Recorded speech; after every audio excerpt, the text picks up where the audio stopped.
Presenta Familia Acompañantes, el servicio de acompañante de la Asociación Española. Informes y afiliaciones 0800-1853.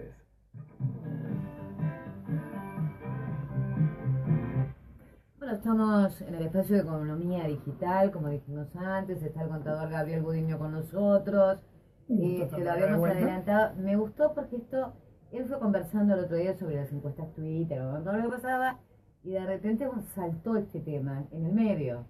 Sí, y ya le dimos continuidad a la historia. Exacto. Hablábamos el otro día en el contexto ese de encuestas en Twitter, la importancia que tiene.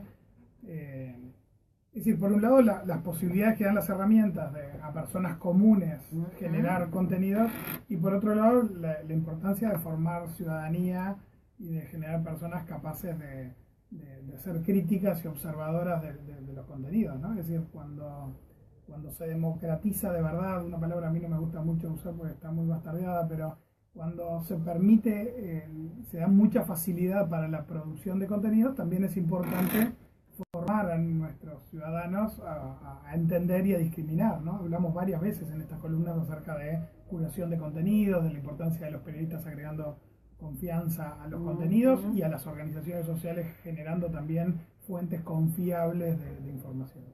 Y en ese contexto, como seguramente algunos de los oyentes recordarán, que tengo un rol de coordinador académico en el posgrado en Sistemas de Facultad de Ciencias Económicas, se dio una sesión que sirvió para realizar la columna de hoy. En ese curso estaba Diego Ballarino dando un curso de Querido economía Diego, digital. le mandamos un saludo a Diego. Muy bien. Y ese tiempo que no sí, estaba por acá, me parece. Esto andaba ocupado por eso. Andaba con demasiada agenda, Diego. Exacto. Y bueno, Diego preguntaba en clase, le preguntó a los estudiantes del posgrado en sistemas, que estamos hablando de estudiantes de posgrado, con formación o interés en tecnología de la información, con formación en ciencias económicas o interés en áreas de gestión. Le preguntaba cuáles de ellos eran productores de contenido, cuáles eran generadores de contenido, es decir, de alguna manera, qué tan protagonistas eran estos que se ha dado a llamar la web 2.0, ¿no? Claro. Es decir, que cambiaba un poco el eje de la cosa. Y la realidad es que hubo muy poquitas manos levantadas en un grupo de más de 30 personas. Y quien recogía eso fue uno de los estudiantes de posgrado, que es Matías Jackson, que hoy lo tenemos de invitado en la columna y le damos la bienvenida. Matías es abogado de estudios de grado. Está haciendo el posgrado en sistemas en este momento, es un valor joven de este país. Está muy vinculado a temas de tecnología y derecho informático, es decir, de un abordaje de la tecnología desde la ciencia del derecho. Muy importante en estos tiempos. Involucrado además en varias organizaciones sociales vinculadas a eso, a las tecnologías y la sociedad y la ciudadanía.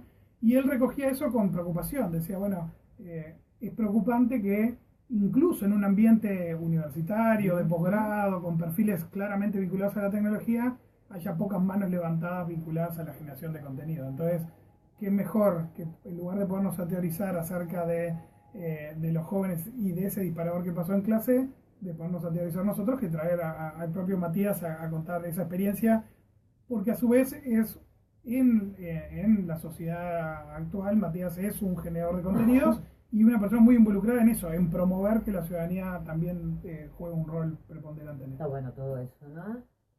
Bienvenido. Muchas gracias, Gabriel, muchas gracias, Cristina, por la invitación.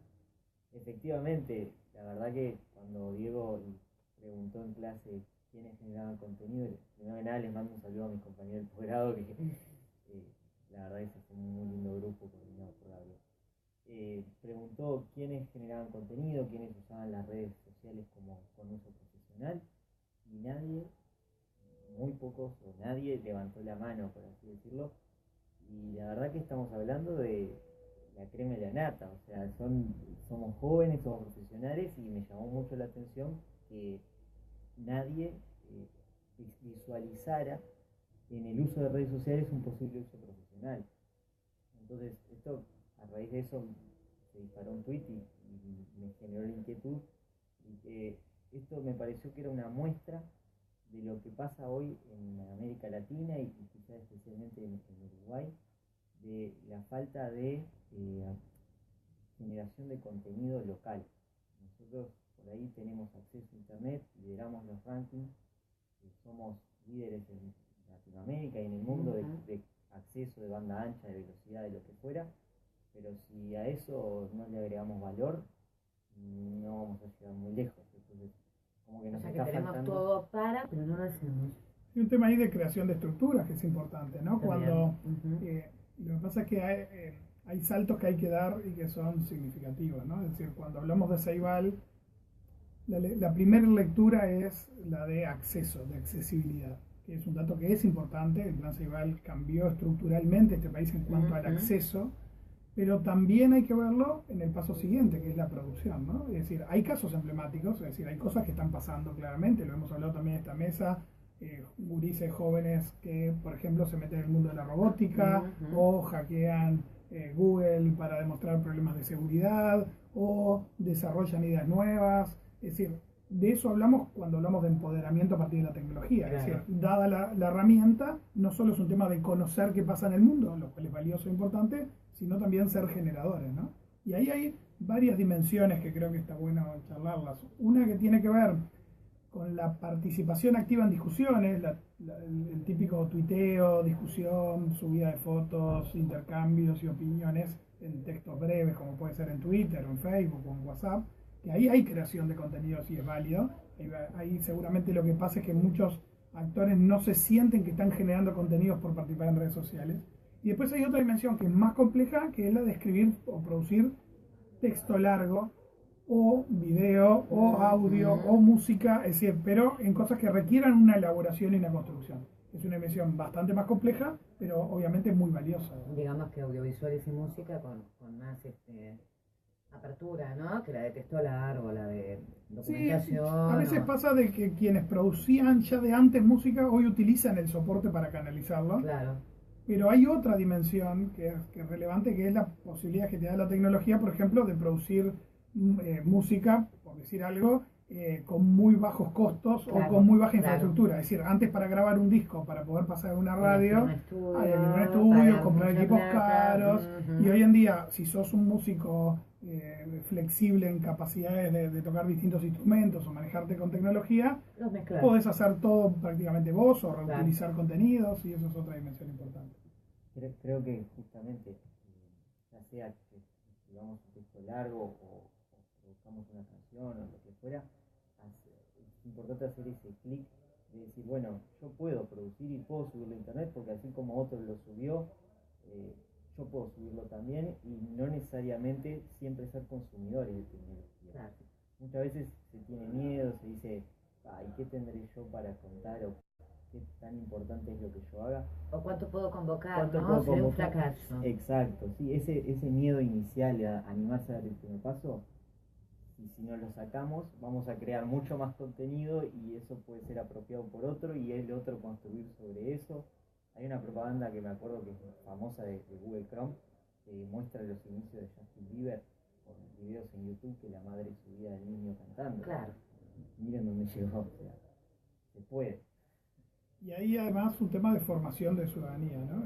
Matías está vinculado a temas de gobierno electrónico, gobierno digital, de participación ciudadana, y ahí hay también un elemento que es importante que tiene que ver con los ciudadanos con la capacidad de generar alternativas, con generar miradas adicionales, sin necesidad de estar montados sobre una gran estructura. Matías, vos participás de una organización vinculada a estos temas, que por ejemplo está muy apoyada en tecnología en cuanto a la poca necesidad de juntarse físicamente para desarrollar ideas. Exacto, sí, utilizar herramientas que son libres, que son abiertas, eso contribuye a que no estemos tan centralizados en unas pocas plataformas, porque a veces se piensa que internet no sale de Facebook, Twitter y WhatsApp, o YouTube. Creo que usar herramientas libres y pregonar por el acceso a esas herramientas, que uno las puede elegir o no, pero saber que existen, saber cómo se usan y cómo sacarle valor. Hay poco conocimiento. Hay poco conocimiento, hay poca difusión. Bueno, eso daría para crear contenido también. También, ¿por qué no? ¿Por qué no? Hay mucha gente acá en Uruguay, hay una linda comunidad de este tipo de herramientas. debería hacerse conocer y la gente acercarse más, porque no quedarnos solo con los 4 o 5 proveedores gigantes que hay en Internet hoy, ¿no? Internet tiene eso. Además, ¿cuánto podrías multiplicar tu cobertura, ¿no? De llegar a sociabilizar lo que hagas. Porque estaba pensando cuando estaban hablando de audiovisuales de Tiranos Temblar, que es uno de los conocidos uruguayos, de los muy conocidos. Hay una charla que tenemos pendiente en estas columnas vinculadas a las licencias de contenido y a Creative Commons, que sin duda es otra de las áreas que potencian esto, ¿no? Es decir, cómo liberar contenidos de manera de que sean reutilizables, de generar una posibilidad de contribuir a la sociedad otorgando como bien de uso público por lo menos una creación de contenido, pero a su vez como eso puede empoderar el trabajo de uno mismo, digamos, ¿no? Es decir, sin duda, por decir seguir el ejemplo de Matías, ¿no? Es decir, cuando Justin Bieber empieza a subir su música en internet, la está subiendo en forma disponible. Eso le permite escalar a otros lugares. Lo mismo pasa cuando nos ponemos en el rol de producir un dibujo, producir un texto. Es decir, liberarlo permite ese crecimiento que después redunda en beneficios por otro lado, digamos, ¿no? Es decir, esa posibilidad no es solo una cuestión filantrópica de generar contenidos para que sean de todos y yo perder control sobre eso, ¿no? Que también es importante.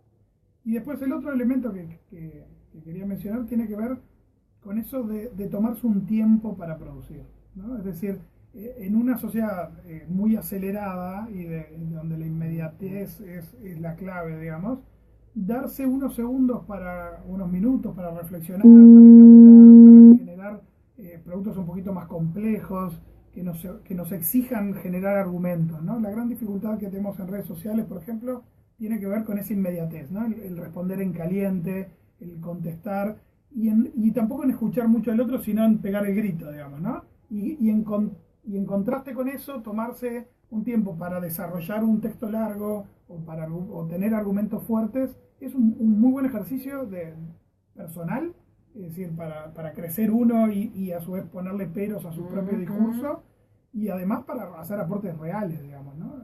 No hay revoluciones en 140 caracteres. Exacto. 280 ahora. Sí, 280 tampoco. Pero no da para nada. Hay un escritor español que vivió un tiempo aquí en Uruguay, que es David Ugarte, que tiene bueno, 3 libros publicados como trilogía de las redes, que habla de la ciberturba y de las revoluciones vinculadas al uso de plataformas en internet. Y una de las cosas que dice David es, cuando habla de la primavera árabe, es las redes sociales cumplen un rol que tiene que ver con difusión, pero no con la generación del contenido que sustenta esa revolución. Es decir, las redes pueden ayudar a transmitir mensajes, pero no a desarrollar las ideas conceptuales que se necesitan atrás. Es decir, por ejemplo, el movimiento de ley del aborto relacionado a Argentina tenía una fuerte presencia en redes, pero tenía que tener atrás un sustento conceptual de lo que se está argumentando. Obviamente. No alcanza con el emblema, no alcanza con el pañuelo verde, fotos, no alcanza o los protagonistas con los grandes personajes diciendo me sumo a esto, si atrás no hay texto largo. Entonces ahí es importante ese o alguien que escribe un blog. Exacto. Y ahí también ha pasado últimamente que los blogs han caído un poco en desgracia. Sí. Eso de que estamos como muy aburridos de leer largo y valoramos mucho más el texto corto, ha hecho que los blogs se hayan abandonado un poco, y la realidad es que el blog es la oportunidad de llevar a la práctica esa web 2.0, ¿no? Es decir, si no somos meros replicadores o meros gritones, ¿no? A veces pasa que en Twitter, por ejemplo, se ve como eso, como un banquito, te subís, pegás 2 gritos y te vas. A determinada hora de la mañana. Claro. Y no permite un análisis más profundo, que seguramente si uno se toma el tiempo de sentarse a escribir, si se toma el tiempo de elaborar algo que al quedar escrito puede llegar a generar que otra persona lo discuta sobre bases firmes, porque siempre en las redes... También el otro tiene que tener capacidad de leer, que es lo que yo no veo, me preocupa mucho. Y de comprender. Ahí hay un tema también de generar ese ejercicio, ¿no? Es decir, de ser productores de contenidos, porque cuanto más productores de contenidos vamos a ser también más lectores y comprensores de contenidos, ¿no? Sí, esto es un desafío, no es fácil. Puede ser mucho más fácil escribir un tweet o un estado en Facebook que escribir un blog, es verdad. pero si no nos animamos, si no nos cuestionamos a nosotros mismos nuestros conocimientos, vamos a seguir sentándonos en ese banquito y gritando en 140 caracteres. Entonces, hay que animarse y decir, bueno, esta es mi expertise, esta es mi historia, yo puedo contarla, y el blog está para eso. Y si no es un blog, es un video, un canal en YouTube o otros medios que también existen y hoy Los usamos poco, ¿eh? Los medios alternativos en Argentina se valen mucho, no solo de lo que son sus estructuras tradicionales, sino además de la repercusión que puedan tener en distintas redes. Nosotros no tanto. Esa es quizá la segunda faceta, retomando lo de Bailarino al principio, de utilizar Internet para integrar Internet a nuestros procesos de producción. Esa era la otra faceta que en un posgrado de corte profesional como el que estábamos haciendo me llamó la atención, de decir, bueno, pero también, aparte de yo generar contenido, puedo utilizar esto como un canal de venta, como una plataforma, una marca personal que yo genere. O sea, son diferentes usos que hoy cuesta verlos en Internet a nivel local, ¿no? Quizá uno viaja y dice, ¿y por qué nosotros no estamos haciendo esto? Pero se puede. ¿Y por qué no? ¿Por qué no? Y hay aspectos que a veces son hasta triviales, ¿no? Que tienen que ver también con la valoración del potencial que tenemos las personas, ¿no? Que si a mí me gusta la arquitectura Art Deco de Montevideo, ¿por qué no generar contenidos vinculados a las posibilidades que ofrece Montevideo respecto al arte Art Deco? Eso genera varias cosas, ¿no? Primero, me resulta fácil porque es algo que me gusta, lo sé, lo adoro, por lo tanto me va a resultar natural, es decir, pedirle a una persona que no es experta en Creative Commons ponerse a escribir, a leer, para estudiar, para escribir, es seguramente muy difícil. Es decir, eso es un esfuerzo adicional que obviamente sería muy interesante que mucha gente lo hiciera, pero obviamente requiere un esfuerzo adicional. Pero escribir sobre las cosas que a uno le gustan, que lo movilizan, para empezar tiene la ventaja de que resulta natural.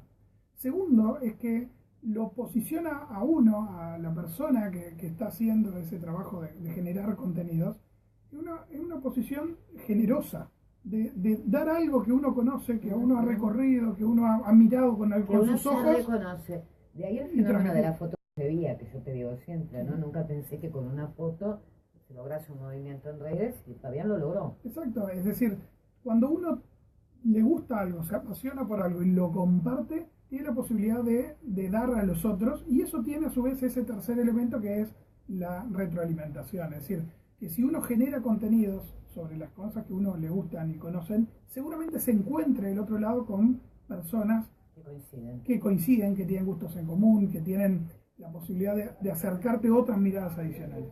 A mí me pasó, y siempre lo cuento cada vez que presento a Daniel Carranza como docente del posgrado, con Daniel Carranza nos conocimos, el chino Carranza, con blogs. Es decir, él leía mi blog y me hacía comentarios, yo leía su blog y hacíamos comentarios, y no nos conocíamos personalmente, pero había una retroalimentación de dos personas que en principio no tenían nada en común. Él venía del mundo de la publicidad, yo vendía del mundo de ciencias económicas, y sin embargo encontrábamos cosas en común que nos permitían crecer a ambos. La capacidad de juntarse me parece que es una, ¿no? Algo que tiene que ver con, porque de repente, bueno, ese contenido de pensamiento crítico lo puede poner uno, pero el diseño lo pone el otro. Y lo mismo tiene que ver con buscar ese nicho, ¿no? Es decir, Matías tiene una característica poco común en el mundo del derecho en Uruguay, vinculado al tema de derecho informático, ¿no? Entonces, ¿cómo hago yo? Hoy es muy nuevo, claro, ¿no? pero ¿cómo hago? Necesario. ¿Cómo hace una persona para posicionarse en un mundo tan específico dentro de la abogacía? Y seguramente demostrar interés por algo que uno le interesa, y a su vez darlo a conocer y tender puentes hacia esa comunicación y generar grupos de afinidad es relevante. Sí, generar valor sobre lo que nos diferencia de los demás.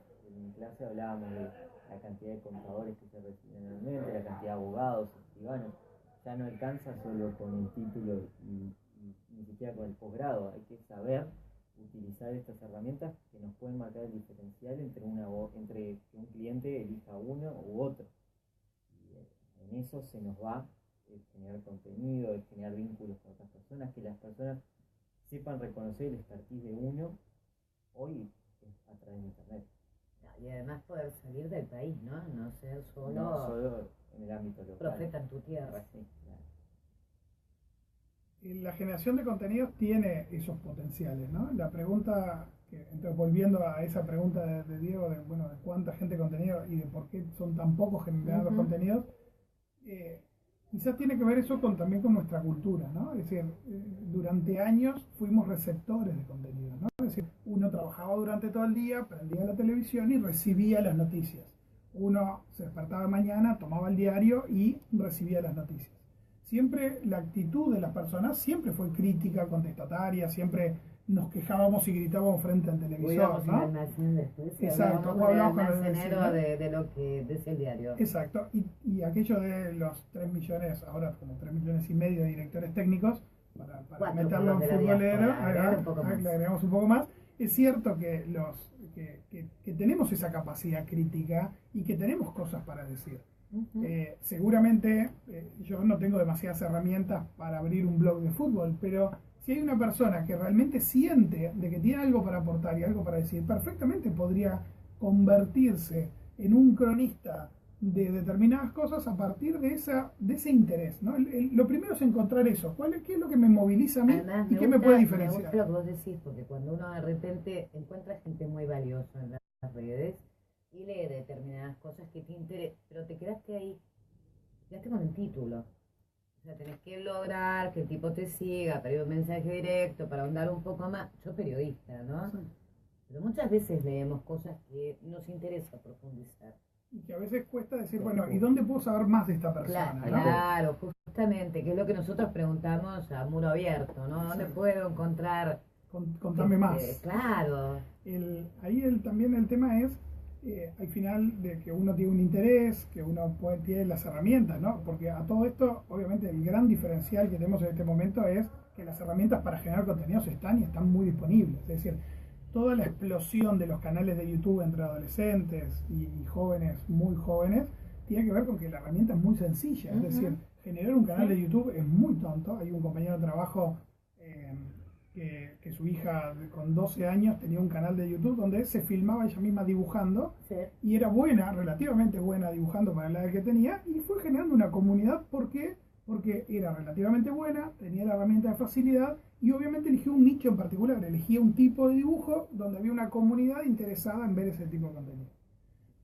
Con 12 años usó muchísimas herramientas a la vez, ¿no? Por supuesto, y generó, pero a su vez eso le permitió acceder a otros contenidos vinculados a sus intereses y a sus gustos, le permitió mejorar el estilo, pues se estaba exponiendo, es decir, también cuando uno desarrolla contenidos y los ofrece, también se ve expuesto a la crítica o al comentario negativo, y por lo tanto uno también se fortalece, crece como persona, se prepara para tener buenos argumentos o buena calidad, revisa lo que escribe, lo que dibuja, elige, no, esto ya no era tan fácil como filmarme dibujando, tengo que pensar que voy a dibujar para tener un producto interesante para compartir. Obviamente. Que ahí hay otro elemento final de la conclusión de esto, es que cuando hablamos de empoderar y de generar contenidos, estamos hablando también de no simplemente replicar un modelo, que es lo que ha pasado a veces con los canales de YouTube en adolescentes, ¿no? Es decir, muchos adolescentes tratando de repetir el modelo que ya existe, ¿no? Es decir, yo tengo hijas chicas, entonces los polinesios han formado parte de mis últimos 4 años de mi vida seguramente, y es un modelo de jóvenes descontracturados mexicanos comentando cosas y hablando, iba a decir tonterías, pero algún día podríamos valorar a los polinesios por lo que realmente significaban en la historia de los canales de YouTube. Preguntar, últimos minutos en el fútbol, exacto, parte de nuestra cultura nacional. Sin duda. Pero lo que no deberíamos caer es en la tontería de replicar ese modelo tal cual. Lo que tenemos que buscar es qué es lo que tenemos para aportar, cuál es nuestro diferencial, para construir esa marca que decía Matías, de que nos alimenta a nosotros. Marca e historia, ¿no? Las dos cosas. ¿Por dónde podemos atraer? Cuando las marcas básicamente es cargarle contenido a algo que per se no lo tiene, es decir, Matías Jackson en sí, su nombre no significa nada hasta que uno le agrega experiencia, contenidos, ideas, pensamiento, carácter, organizaciones. Cuando me googlean, que aparezca lo que yo quiero que me aparezca, no lo que un tercero dice. Eso forma parte de la identidad virtual, ¿no? Que también hay que cuidar. Eso queda para otro. No sería momento, pero te voy a decir que me pasó una vez, le tiro por ahí porque a muchos les puede haber pasado, uno en el Facebook colgás, en el Twitter ya es otra historia, pero en el Facebook de repente replicás un zapato, una cosa muy femenina, una marca, nos estamos yendo. Y bueno, y pasó que en determinado momento me pidieron desde un gobierno de un país vecino mis direcciones de red. Hubo que limpiar mucho. Mucho zapato y mucha cartera. Claro, querido, muchísimas gracias por estar con nosotros, fue un placer. Gaby, como siempre, el gusto. Nos vamos, viene fútbol vivo. No sé qué partido, contame. Rusia tenemos. ¿Juega Rusia otra vez? No. ¿Cómo les va? Buenas tardes, primero que nada. Rusia-Egipto, por el grupo de Uruguay. Ay. Juega mañana. No, Bueno, Egipto ya lo sabemos, Rusia O lo una tenemos victoria de que- Egipto. O una victoria de Egipto, exacto. Perfecto, igual creo que el partido de mañana está comido. No, la dejamos Debería por de ahí. ser. La dejamos por ahí. Gracias. Voy a Ramón y viene fútbol vivo ya.